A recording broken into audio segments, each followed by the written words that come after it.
There's widespread disgust today directed at the protesters who used Melbourne's Shrine of Remembrance as a rally point yesterday. Police cleared them late yesterday, but the RSL says there was urine on the walls of the monument. And there's concern there'll be more protests today, with authorities pleading with people to stay home to prevent the spread of COVID. Reporter Stephanie Ferrier joins us now from Melbourne. Steph, g'day. So first of all, just explain for us where you are and what are the concerns about what could happen today, considering what's happened over the last 3 days there in Melbourne. Yes, good morning, Joe. Well, I'm here at the CFMEU headquarters. You can see behind me at the moment there's a security guard that's just standing there at the boarded up windows. They were smashed about 3 days ago now by an angry horde of people that were furious over this mandatory vaccination for construction workers and turned out in force, pelting the CFMEU Secretary John Setka with milk crates and bottles. But this has been the site of 3 days of protests. We didn't really see too many here yesterday because police were jumping on any protesters that did turn up. They mainly played a game of cat and mouse yesterday with people, with the police tailing them, and then ended up at the Shrine of Remembrance. Now, so far there's no protesters here. There are no police here, apart from we saw a couple of senior police officers walk down and have a quick chat to some of the security here and then moved on. We've seen a few cars, police public order response vehicles, just driving around doing a bit of a reconnoitre around this area, checking, and the police helicopter has been up doing slow circles of the city just to monitor the area as well. But at this stage, fingers crossed we don't see a repeat of the scenes that we saw yesterday. It all culminated at the Shrine of Remembrance, and as you say, there was widespread condemnation that the protesters used this as a site to go down to, claiming that they were protesting for freedom here. A lot of people, for example, the veterans have called it disgraceful. We heard from the RSL saying that this was just completely awful, that anybody would use that site as a position to protest under any circumstances on such time-honoured and sacred space. And we also as well heard from the Veterans Affairs Federal Minister Andrew Gee. Now, he put out a statement as well saying to use it as a protest site and violates the sanctity and denigrates and disrespects the memory of those who've served and sacrificed so much for our nation. We also have heard from the Prime Minister even, and also police here, saying that it was disgraceful. And just a short time ago on ABC News Breakfast, the CEO of the Shrine of Remembrance, Dean Lee, also was talking about how awful it was and the damage or the basically strewn refuse that was left behind. Let's have a listen to what he had to say. Immediately following the departure of the protesters, I inspected the monument. There was no visible damage in any place. Obviously, there was a lot of broken glass. There'd been urination on the walls of the memorial, which is absolutely disgusting that those sorts of things should have occurred. And there was rubbish strewn everywhere. Thankfully, though, no permanent damage. And as you can see in the images behind me, the reality is we've got the shrine clean. First thing this morning, we are as we should be, a quiet, peaceful place of reflection to the honoured memory of our servicemen and women. So, Steph, how many people were arrested yesterday, and what kind of fines and charges will they be facing?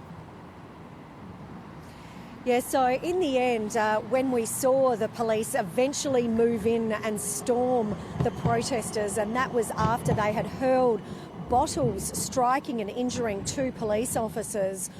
They fired rounds of smoke rounds as well as rubber bullets at the crowd. Many fled across St Kilda Road and then dispersed into the South Bank side streets. But there were more than 200 arrests that were done by police, and then police say that most of them will face the charge of refusing to obey the Chief Health Officer's direction about gatherings during the lockdown. So that'll carry with it about a $5,500 fine, plus probably a couple of $100 for not wearing masks as well. But some of those people in the crowd would have also been charged with more serious offences, including lighting fires and also throwing projectiles as well. And what we heard from Ross Gunther, who is the Victoria Police Deputy Commissioner. He said that it was at least positive to see that this crowd itself didn't seem to have many construction workers in it, as much as what we have seen previously, and potentially that means that it's more just this hardcore of the anti-lockdown, anti-vaccination protesters that we saw, for example, last Saturday as well, running around Richmond and Hawthorn, and also, unfortunately, members of the far-right or extremist groups as well that have really used this to sort of co-opt some of these people and get a bit more support base. And to that end, we heard just a short time ago as well on ABC from the global terrorism expert, Professor Greg Barton, who says that it's these sorts of groups that continue to hold sway with these protesters. The critical element directing, planning, egging on the protesters comes from far-right extremist groups. Some of them may well be union members, but others have come in and hijacked this opportunity. So it's an opportunistic move by them. They struggle for relevance, so they're trying to get attention because they want people to come and connect with them. They want to recruit, they want to groom, form friendships, and slowly grow their groups. Now, we heard from the protesters, even as they were being shot at with the rubber pellets, they were calling out every day, and continuing that chant, which tends to indicate that they will be back again for round 4. Now, police say that they will be ready and waiting for them. They're urging people to stay away. We had a no-fly zone originally listed for above the CBD, which the media had protested about. That has been reversed by Victoria Police. They will now allow the media choppers up in the air. However, we will have to delay our broadcast of live pictures by 1 hour because Ross Gunther, the Deputy Commissioner, was saying that a lot of these agitators, these organisers, if you can classify them as that, have been using the information from the media aerial footage to be able to discern police movements during these protests. And Steph, just now focusing on the COVID pandemic, it's usual that around this time each morning we get those numbers through from the Victorian Department of Health. Sorry, I'm just having a bit of a hard time hearing you. Can you just I'm just giving you an opportunity. I'm just giving you an opportunity now to look at your phone to see if those numbers have come through. The COVID numbers have come through. Yesterday there were 3 deaths. So in this current outbreak, that was the highest number of deaths there's been on any particular day, and around 630 cases, which was the highest number of daily cases that there's been in this particular outbreak. And so that outbreak continues, and authorities continue to try to deal with that. Both in New South Wales and Victoria are expecting the hospital, the health system, to struggle to deal with that as it reaches a peak over the coming months. And so, Steph, usually this time of the morning we have a chat to you about those, and have they come through yet? No, we're still waiting on them at the moment, so they're yet to come through.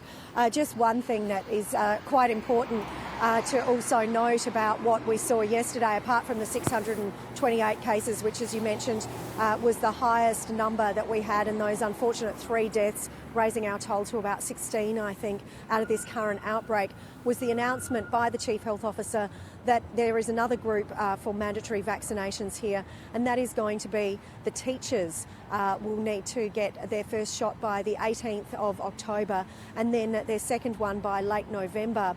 Now, this isn't just teachers, but it's all staff that work in all government schools across Victoria, and that means that they're going to help guard against any sort of spread of infection, because we have seen quite a lot of schools being transmission sites in these recent outbreaks.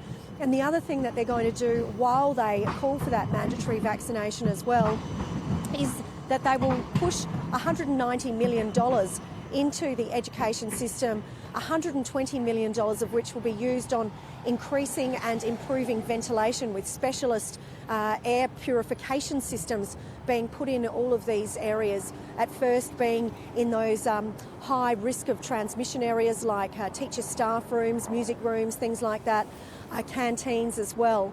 And this is an Australian first, which a lot of epidemiological medical experts have been calling for, particularly to guard against that sort of transmission that we've seen during the schools. So expect to see that potentially other governments around the country might follow suit with that as well. Okay, Stephanie Ferry reporting there from Melbourne.